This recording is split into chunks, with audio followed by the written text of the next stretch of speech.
Our third group project highlights resource management and distribution. Our research question is as follows.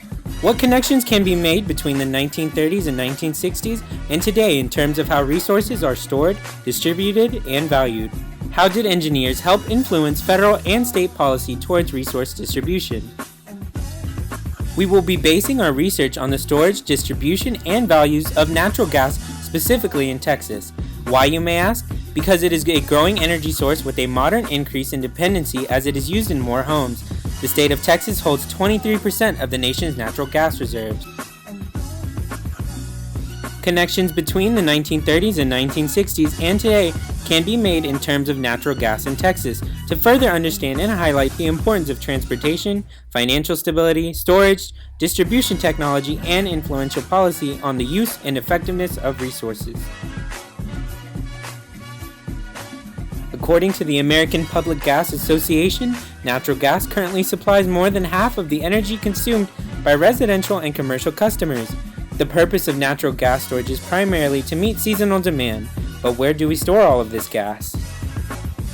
Historically, underground storage was first practiced in 1915, but increased substantially in 1950. A series of studies conducted during the 1950s resulted in 1. Practices for more efficient use of storage reservoir. 2. Assurance that injected gas remained in the reservoir. 3. Ways to handle new problems as they arose. Today, the most important storage sites are in underground reservoirs consisting of depleted gas reservoirs and salt cavern reservoirs. The states of Louisiana and Texas have more salt cavern natural gas storage facilities than anywhere else in the United States, of which almost half are owned and operated by independent storage operators.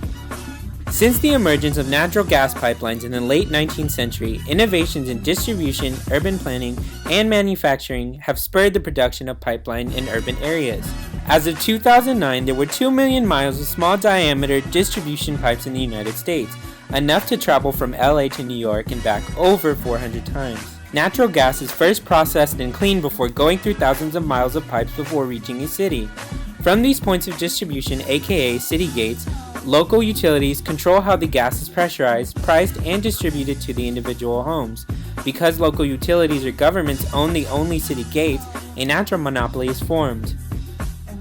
The evolution of the transportation of natural gas has led to government involvement on several levels. Government regulatory agencies, laws pertaining to interstate trade of natural resources, government-owned utilities in smaller cities. The discovery of natural gas as a usable byproduct of oil refining allowed for development of everyday appliances that could run off the new fuel source. The expansion of housing development in America has left a demand for convenient appliances to be added to newly built homes. With the affordability and convenience of using natural gas, overall use became mainstreamed. Water heaters, furnaces, power plants, dryers, stoves, and much more became dependent on natural gas as fuel sources, as well as the consumers who bought them. Much like water and electricity, as long as services remain uninterrupted, no issues occur.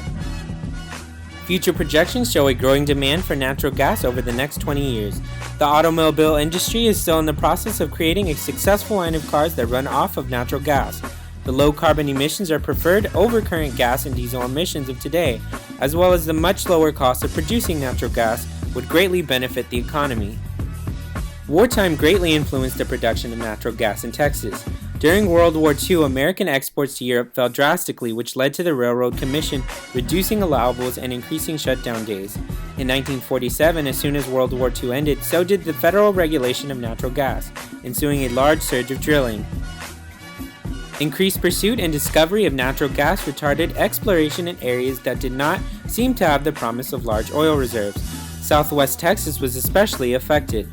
Nevertheless, by 1948, further pipeline construction connected fields in Southwest Texas outlets for oil. This encouraged development of additional gas reserves in Southwest Texas. During the 1950s, the economy played a large role in the production of natural gas.